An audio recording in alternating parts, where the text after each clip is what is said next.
कांशीराम साहब ने कहा है, जब संसद आवारा हो जाए तो सड़कें वीरान नहीं रहनी चाहिए।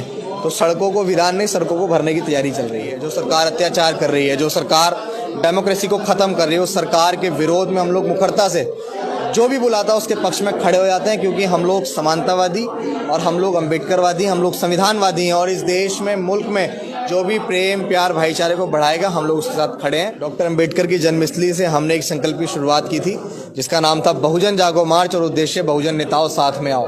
मैं तमाम लोगों से यही कहा कि आप ईवीएम की लड़ाई लड़ लीजिए, आप किसी मुद्दे की लड़ाई लड़ लीजिए। अगर आप इस देश में भारतीय जनता पार्टी को हराना चाहते हैं, यानी कि मनुवाद को हराना चाहते हैं, तो अम्बेडकरवाद को स्थापित करना पड़ेगा। कि आज देश में SC, ST, OBC, माइनॉरिटी, दलित, बौद्ध, जैन, पारसी, ईसाई तमाम लोग यहाँ पे भारतीय जनता पार्टी के खिलाफ खड़े हैं। अगर वो इतने इक्वेलिटी और समानतावादी होते तो इस देश में हर चौक पे, हर चौराहे पे, हर दूसरी गली पे उसके खिलाफ आंदोलन नहीं चल रहा होता। मान्यवर कांशीराम साहब और डॉक्टर अम्बेडकर की विरासत को बचाने के लिए एकजुट हो जाओ।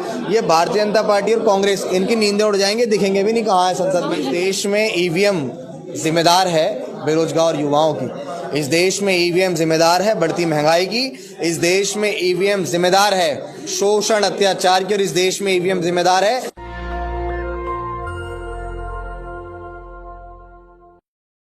नमस्कार, मैं निधि रतन और आप देख रहे हैं नेशनल दस्तक। मेरे साथ है खास मेहमान अभिषेक जाटव। मुखर होकर उन तमाम मुद्दों पर बात करते हैं जिसमें सरकार को डर लगता है जवाब देने में। जानेंगे उन्हीं से कि बहुजनों के हालात में कितना सुधार हो रहा है, धरातल पे कितना बदलाव आया है, क्योंकि सरकार तो अच्छे दिन का परचम लहरा रही है। हमारे चैनल में आपका स्वागत है। बहुत बहुत धन्यवाद जी। पहला सवाल तो मेरा यही है आपसे कि 24 में आप लोगों की क्या तैयारी? आप लगातार देखेंगे, आप ईवीएम के खिलाफ धरना देते हैं, एट्रोसिटी के खिलाफ धरना देते हैं, तो आपकी क्या तैयारी? देखिए, तैयारी पूरी है। 24 का इलेक्शन बहुत नज़दीक है और इस देश में जो शोषण कर रही है, जो सरकार अत्याचार कर रही है, जो सरकार डेमोक्रेसी को ख़त्म कर रही है, उस सरकार के विरोध में हम लोग मुखरता से जो भी बुलाता है उसके पक्ष में खड़े हो जाते हैं, क्योंकि हम लोग समानतावादी और हम लोग अम्बेडकरवादी, हम लोग संविधानवादी हैं। और इस देश में, मुल्क में जो भी प्रेम प्यार भाईचारे को बढ़ाएगा, हम लोग उसके साथ खड़े हैं। और इसीलिए हम लोग मजबूती से सड़क पे आंदोलन करते हैं। लेकिन कैसे आप सत्ता में आएंगे? ईवीएम का विरोध करके थोड़ी ना सत्ता में आ सकते हैं। आपका क्या पूरा रोड मैप है? क्या, कैसे बहुजन यूनाइट होगा? हमारा मोटिव है, आपको पता भी होगा, डॉक्टर अम्बेडकर की जन्मस्थली से हमने एक संकल्प की शुरुआत की थी, जिसका नाम था बहुजन जागो मार्च, और उद्देश्य बहुजन नेताओं साथ में आओ।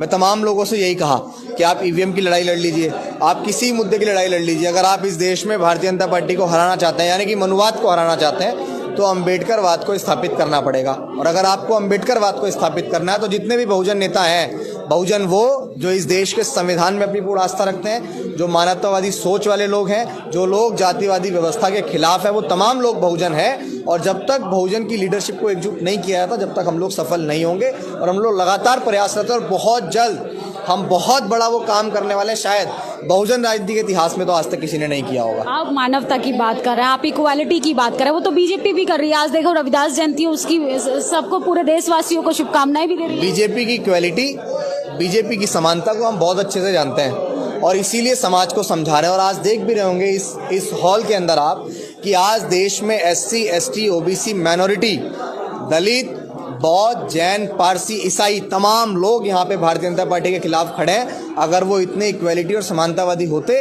तो इस देश में हर चौक पे, हर चौराहे पे, हर दूसरी गली पे उसके खिलाफ आंदोलन नहीं चल रहा होता। आप लोग इतना विरोध कर रहे हैं, आप बता रहे हैं कि सवाल के अंदर तमाम लोग बीजेपी के खिलाफ धरना देने आए हैं। बीजेपी में प्रधानमंत्री कह रहे हैं कि अब की बार मोदी सरकार, वो भी 400 के पार। ये तो वक्त तय करेगा कि 400 के पार जाएंगे या 2 सीटों पे सिमट जाएंगे, 1 सीट पे सिमट जाएंगे, तो वक्त तय करेगा। ये सरकारें जो हैं आती जाती रहती हैं। हम लोग तो अपने नेताओं से निवेदन कर रहे हैं कि एकजुट हो जाओ। मान्यवर कांशीराम साहब और डॉक्टर अम्बेडकर की विरासत को बचाने के लिए एकजुट हो जाओ। ये भारतीय जनता पार्टी और कांग्रेस, इनकी नींदें उड़ जाएंगे, दिखेंगे भी नहीं कहाँ है संसद में। बहुजन नेताओं को एकजुट करने की आपने बात की, ये आप पहल भी चला रहे, बहुजन नेता एक मंच पे आए। कैसे एक मंच पे आएंगे? एक दूसरे को देखना पसंद नहीं करते हैं। राजी राजी नहीं तो गैर राजी। मैंने आपको क्या कहा अभी कि बहुत जल्द अपने नेताओं को एकजुट करने के लिए ऐसा काम करने जा रहे हैं कि बहुजन राजनीति में शायद आज तक किसी ने नहीं किया होगा। तो आज आप ईवीएम के मुद्दे पर एकजुट हुए हैं। ईवीएम आपको वाकई में मुद्दा लगता है कि ईवीएम की वजह से बीजेपी? इस देश में ईवीएम जिम्मेदार है बेरोजगार युवाओं की। इस देश में ईवीएम जिम्मेदार है बढ़ती महंगाई की। इस देश में ईवीएम जिम्मेदार है शोषण, अत्याचार की। और इस देश में ईवीएम जिम्मेदार है तमाम उन चीजों की जो इस देश में सारे बुरे काम हो रहे हैं, क्योंकि ईवीएम से सरकार बन रही है। तो कैसे बदलाव आएगा? आप दर्शकों को बताइए, आपने परेशानियां भी गिनवा दी, कैसे चेंजेस लेके आएंगे? चेंजेस लाने के लिए आंदोलन, कांशीराम साहब ने कहा है जब संसद आवारा हो जाए तो सड़कें वीरान नहीं रहनी चाहिए, तो सड़कों को वीरान नहीं, सड़कों को भरने की तैयारी चल रही है।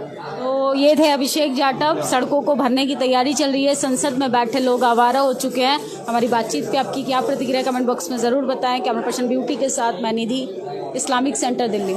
नेशनल दस्तक की आपसे गुजारिश है कि अगर इसको बचाना चाहते हैं तो नेशनल दस्तक को सब्सक्राइब करने के लिए रेड कलर के सब्सक्राइब बटन को दबाएं, फिर बेल आइकन की घंटी दबाएं। नेशनल दस्तक को बचाने के लिए बहुत जरूरी है कि हर खबर को शेयर करें, लाइक करें, कमेंट जरूर करें।